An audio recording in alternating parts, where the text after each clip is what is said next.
안녕하세요. 4월 16일 정수삼의 투자일기를 시작하겠습니다. 오늘 주식시장은 코스피가 1.2% 하락을 했습니다.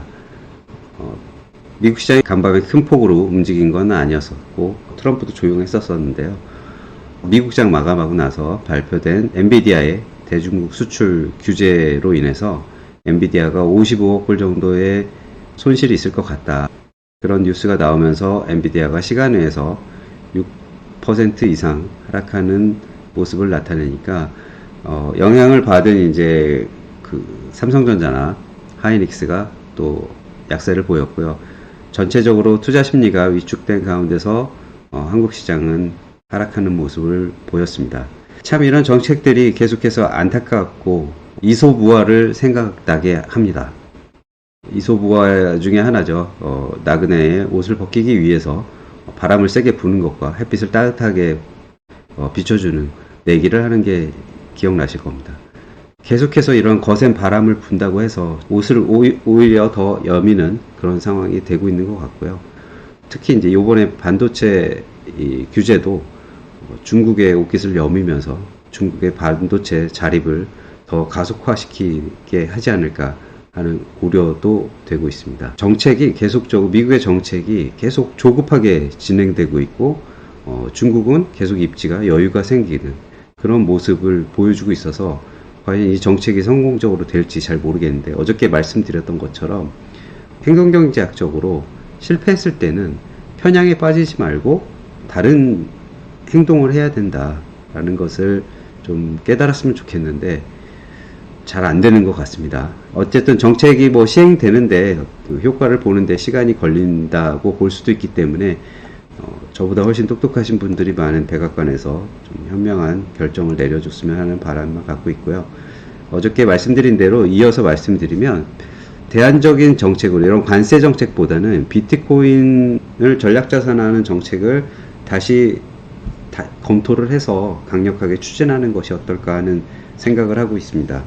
부분은 어저께 많이 말씀드렸고 오늘은 이제 우리 개인들이 이런 그 행동경제학적 사고를 어떻게 도입을 해서 우리도 어지러운 상황에 합리적인 행동을 할 수 있을까라는 것을 좀 알아보려고 하고 있고요. 비트코인을 생각했던 부분들을 적용을 하면 될 것 같습니다. 비트코인에 어저께 말씀드린 걸 조금만 더 말씀을 드리면요. 비트코인이 가치가 상승한다고 하면은 아마 자산이 많이 이동을 할 거라고 보는데, 최근에 관세 정책이 나오기 이전에 한번 봤었죠. 주식으로 들어왔어야 될 자금들이 비트코인을 많이 가는 모습을 목격을 했었습니다. 그렇기 때문에 유동성이 있는 자산들이 이런 쪽으로 옮기게 되면 어쨌든 쏠림 현상이 나오기 때문에 다른 쪽에 있는 자산들도 이동할 가능성이 있는데 금에 많이 몰렸지 않습니까? 그래서 금은 사실 슈퍼리치들이 많이 사고 있기는 하죠. 슈퍼리치가 이런 디지털 자산 쪽에는 부정적 시각이 있는 거는 맞는 것 같아요. 하지만 슈퍼리치가 영원히 사시는 건 아니고 슈퍼리치의 그 연령대가 낮아지면 어쨌든 비트코인 쪽에 관심은 높아질 거라고 생각하고 있고 그런 슈퍼리치들이 비트코인 쪽으로 또 이렇게 그 자산을 이동하게 되면 비트코인은 결국 그 가격이 강세를 띠게 될 것이다 라는 생각이 듭니다. 그렇게 되면 이제 중국의 입지가 약화가 되기 때문에 미국이 목표로 하는 어떤 그런 목표들도 어느 정도는 이룰 수 있지 않을까 이런 생각이 듭니다. 근데 미국 정부도 마찬가지고 우리도 행동경제학적인 자기만족과 좀 편향이 있는데 이런 것들을 좀 주의할 필요가 있을 것 같습니다. 새 정책의 어떤 성공을 과대평가하는 경향이 있고 또 균형 있는 평가가 또 부족할 수도 있어요. 그래서 비트코인 전략도 비현실적인 어마어마하게 10배가 갑자기 오를 것이다 이렇게 비현실적인 기대를 하는 것도 조금 위험한 것이죠. 그래서 균형 잡힌 어떤 생각을 하면서 그래도 조금 더 효과가 있는 정책일 거다라는 쪽으로 균형을 갖고 생각을 하는 것이 좋을 것 같고 어떤 시장 반응에 따라 전략적인 접근을 적응하는 것이 필요하다라고 생각을 합니다. 근데 이 비트코인의 전략이 금융시장에서 특히 이제 채권 시장에 안전자산으로 자금이 몰리는 것을 막지 않을까 하는 우려가 있을 수도 있어요. 하지만 그거는 아직 그렇게 시행해보지 않은 거기 때문에 우리가 확신을 할 수는 없고요. 저는 오히려 역발상적인 생각을 하거든요. 비트코인이 아직은 안전자산이 아니기 때문에 이쪽으로 자금이 쏠리게 되면 사람들은 약간 안전자산을 선호하는 그런 그 해치 수단으로 하기 위해서 미 국채도 같이 매입할 수 있다라고 생각을 합니다. 그리고 이전에 말씀드린 것처럼 또 이쪽에 수요가 몰리게 되면 어쨌든 스테이블 코인에 모인 돈도 달러 자산을 국채를 사야 되죠. 미국 국채를 사야 되지 않습니까? 그래서 미국 국채 수요가 증가하면서 금리가 내려갈 가능성이 있기 때문에 그런 면에서도 긍정적이기도 하고 또 심리적으로는 해지 수단으로서 또 국채를 매수할 요인도 생긴다 이렇게 생각이 듭니다. 암호화폐를 강력하게 생태계를 확장을 하면 경제적인 효과도 있다라는 연구도 있더라고요. 디지털 경제 성장률이 한 24.3% 정도 확대될 것이고 신규 시장 규모도 3.7조 달러 정도 창출이 가능하고 일자리도 뭐 당연히 늘 거라고 이렇게 이런 연구도 있다고 합니다. 그렇기 때문에 이렇게 그 비트코인을 전략자산화하는 정책을 밀어붙이는 것은 지금의 이 혼란스러운 걸 오히려 정리해줄까 하는 저는 그런 생각을 하고 있습니다. 투자자들의 어떤 행동경제학적 오류를 좀 한번 살펴보면서 우리도 이런 미국 행정부와 같은 오류나 잘못에 빠지지는 않고 있나 이제 한번 검토를 해보시고 향후 이런 혼란스러운 장세, 우리의 가치관이나 투자 철학을 단순화하고 정리를 하셔서 대응을 하시는 게 좋지 않을까 생각을 합니다. 우리가 투자할 때 행동경제학적 말하는 오류에 빠지는 것들이 궁중심리라는 것이 있죠. 다수의 움직임을 맹목적으로 그냥 따라가고 다수가 움직이면 맞다라고 그냥 판단을 하는 게 그런 또 하나의 오류가 될 수 있고요. 그 과거의 패턴이 미래에도 지속될 것이라 지금 과거가 똑같이 이루어지지는 않아요. 저의 과거의 경험도 사실 지금 굉장히 적용을 하려고 봐도 많이 틀리기 때문에 상당히 어려움을 겪고 있고 많이 변형을 좀 시켜야 되고 적응을 해야 된다라고 생각을 하고 있습니다. 그리고 감정적인 또 의사결정을 하게 되죠. 우리 투자를 방해하는 큰 요소 중에 하나가 탐욕과 공포인데 이런 것에 지배된 비합리적인 결정을 할 수도 있습니다. 그리고 또 인내력이 부족해서 단기 변동성에 과잉 반응을 하고요. 단기적인 현상을 장기적인 현상으로 이렇게 투영을 시킵니다. 그래서 지금 일어난 것이 계속될 것 같다라는 그런 착각을 갖게 되죠. 그런 행동경제학적 오류들이 있는데 이런 것들을 우리가 벗어나려고 노력을 해야 된다. 그러기 위해서는 한민적인 투자 원칙을 좀 세워야 된다라고 보고요. 편향을 극복하는 노력을 해야 될 것 같습니다. 자신의 어떤 심리적 편향을 인식하고 객관화하고 감정보다는 데이터에 기반한 결정을 하려고 노력을 하고요. 또 논리적 사고의 프레임워크를 활용하는 것이 좋을 것 같습니다. 투자에 있어서는 분산 투자 원칙을 좀 지켜서 다양한 자산군에 적절하게 분산을 해야 될 것 같고요. 특정한 어떤 뉴스나 시나리오나 뭐 이런 것에 과도하게 베팅을 하지 않는 것이 뭐 좋을 것 같다라는 게 그런 행동경제학적 합리적 투자 원칙이라고 볼 수가 있는데요. 포트폴리오를 잘 구축해서 또 그거를 관리하는 것도 중요하다라고 생각합니다. 그 중에서는 이제 손실 관리도 되게 중요한데요. 손절이라는 것, 내가 편향에 빠지지 않고 또 이렇게 손절을 할 수 있다라는 것도 과감하게 실천할 수 있어야 된다라고 생각을 하고요. 이런 것을 할 때는 어떤 기준을 정해놓고 하면은 하기가 편합니다. 예를 들면 뭐 일주일 안에 5% 이상, 얼마 이상 하락을 하게 되면 이 종목은 일단 매도하고 다시 생각을 해보겠다. 추후에 다시 재매수를 하더라도 그렇게 한번 내가 판단한 게 혹시 틀린 건 아니었나 하고 점검을 해보는 차원에서도 겸손하게 투자의 실패를 인정하고 손실을 확정시키고 다른 투자 대안을 찾아보는 것도 좋을 것 같습니다. 그리고 장기적인 시각을 또 유지를 하는 것이 좋은데요. 이게 장기적인 시각하고 장기 편향적인 거하고는 조금 다른 것 같아요. 장기적 시각은 정말 그 비율을 미래의 어떤 시점으로 나의 시각을 옮겨놓고 지금 어떤 상황이 벌어지더라도 그 미래에 벌어질 일들을 감안을 하면서 지금 행동을 하는 것이 필요하다라는 거고요. 아까도 말씀드렸듯이 지금 단기간에 일어난 일을 영원히 일어날 거라고 지금 시점으로 미래를 그렇게 확대해서 보는 거하고는 또 구분해서 보셔야 되고요. 전혀 다른 결과가 나옵니다. 그렇기 때문에 이런 부분들은 특히 구분을 하셔야지 장기 투자 계획을 잘 성취해 가실 수 있다라고 생각을 합니다. 지금 현재 같이 그 복잡한 상황 이런 데서는 균형 잡힌 포트폴리오가 더 좋을 수 있습니다. 상승장에서는 핵심 종목으로 주도주 중심으로 압축해서 가는 게 확실히 효과적이고요.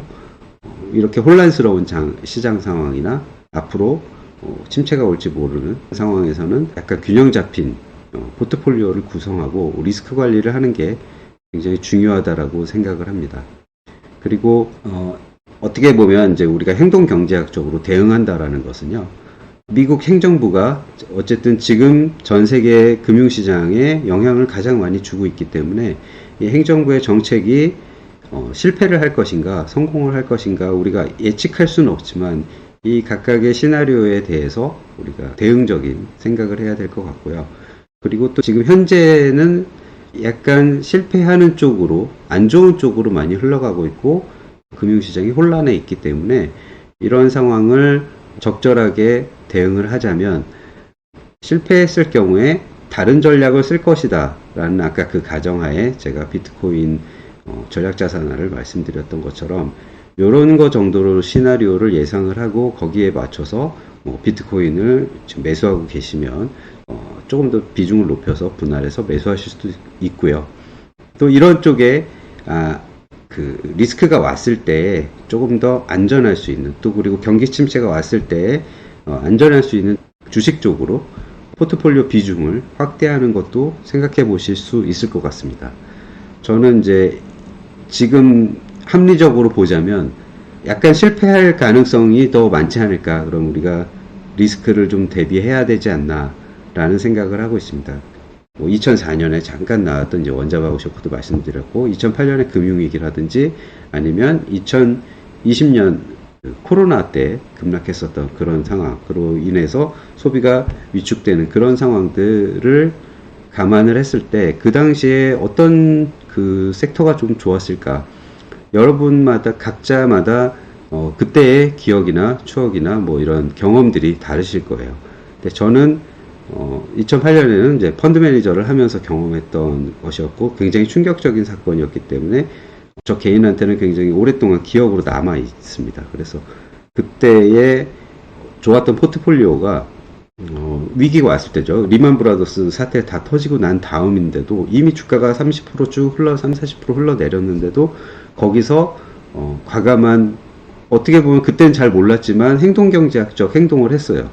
포트폴리오를 과감하게 이거는 너무 성장주 위주로 돼 있기 때문에 내가 포트폴리오를 바꾸는 게 지금 상황이 맞겠다. 앞으로 소비가 축소될 수 있기 때문에 이렇게 바꿔야겠다 하고 과감하게 포트폴리오를 리밸런싱 했었었는데 그때 좋았던 것이 계속 말씀드렸지만 통신 서비스라든지 IT 서비스 같은 회사들 그리고 제약이나 음식료 또 전기가스 뭐 이런 쪽에 우리가 세상이 좀 시대가 어려워져도 거의 필수적으로 소비해야 되는 쪽들은 그렇게 매출이나 실적이 영향을 받거나 줄지 않았기 때문에 그쪽으로 주식의 어떤 매기가 좀 몰렸던 것 같고요.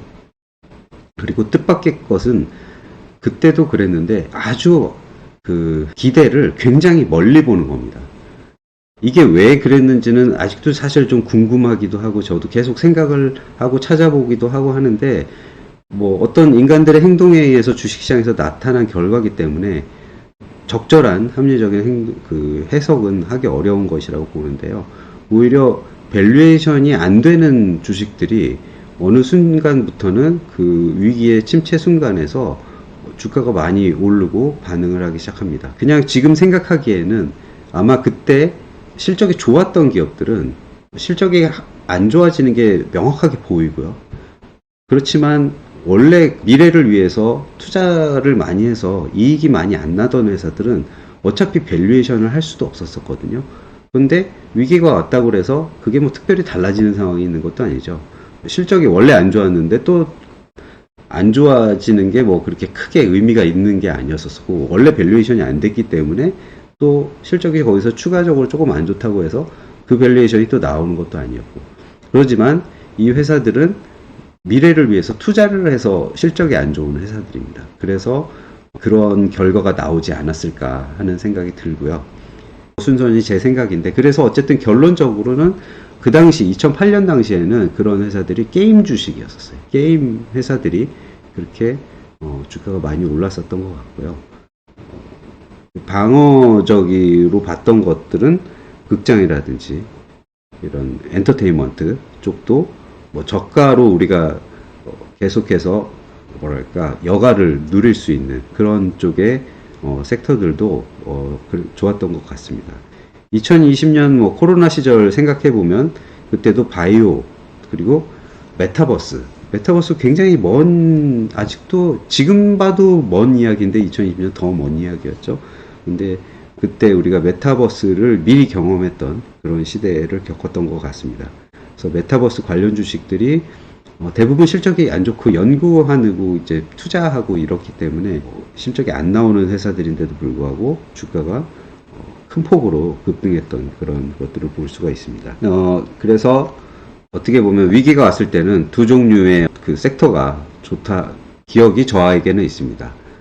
굉장히 밸류에이션이 안 되는 미래 성장 주식, 그리고 굉장히 실적의 변동성이 별로 없는 유틸리티나 그 필수 소비재 같은 것들, 뭐 이런 쪽으로 나눠지고 있는데요. 지금 찾으라고 하면 종목으로 뭐 이렇게 개인적인 뭐 의견입니다만, 저 같은 경우에는 뭐 전기가스에서 SK가스라든지 뭐 음식료에서는 빙그레 같은 회사들, 그리고 통신주에는 뭐 당연히 KT 같은 회사들이 안정적인 포트폴리오에 속하는 것이 아닐까 생각하고 있고요. 이게 과거가 그대로 반복이 되지 않는다. 그리고 패턴이 똑같지 않고 그 편향이 안 빠지려고 다른 것들을 좀 찾아본 건데요. 과거에 엔터주들, 뭐 게임주들이 되게 좋았다 그러면 저는 지금은 게임을 대신해서 또 다시 메타버스나 아니면 굉장히 먼 미래가 될 수도 있긴 하지만 우주항공이라든지 우주를 탐사한다든지 아니면은 양자 컴퓨터도 될 수도 있을 것 같고요. 그 회사들은 계속 개발하고 투자하느라고 순이익이 나오질 않아요. 그렇지만 미래에 대한 어떤 기대감 때문에 기업 가치는 어느 정도 받고 있는 회사들이 있습니다. 그런 회사들도 좋을 것 같고요. 그리고 일반 게임보다는 다른 것을 즐길 수 있는 것들이 굉장히 많이 늘어났기 때문에 나중에 그런 것 측면에서 보면 하이브 같은 회사들이라든지 극장을 대신해서는 넷플릭스 같은 회사들이 좋지 않을까라는 생각을 하고 있습니다. 그래서 뭐 특별히 이제 하이브와 넷플릭스는 뭐 AI나 메타버스, 뭐 팬덤, 뭐 이런 것들 다양한 미래에 좋은 재료들이 실적과 함께 꾸준하게 안정성도 있고 성장성도 나오고 있는 회사입니다. 그래서 이런 회사들은 초장기적으로 지금도 좋지만 아주 초장기적으로도 꾸준하게 좋지 않을까 하는 생각을 해서 성장주 포트폴리오일 수도 있고 또 안정적인 포트폴리오일 수도 있어서 분할해서 매수하시면 좀 좋지 않을까 하는 생각을 하고 있습니다. 이게 제 생각이었고요. 어쨌든 지금의 어려운 복잡한 상황들을 조금 자기만의 생각으로 아니면 자기가 좋아하는 어떤 철학으로 정리를 해서 그런 방향으로 나가면 순발력 있게 또 변경도 가능하다고 생각합니다. 그렇기 때문에 이런 방법을 한번 써보시는 것이 어떨까 하는 생각을 하면서 오늘의 투자 일기 영상은 여기서 마치겠습니다. 감사합니다.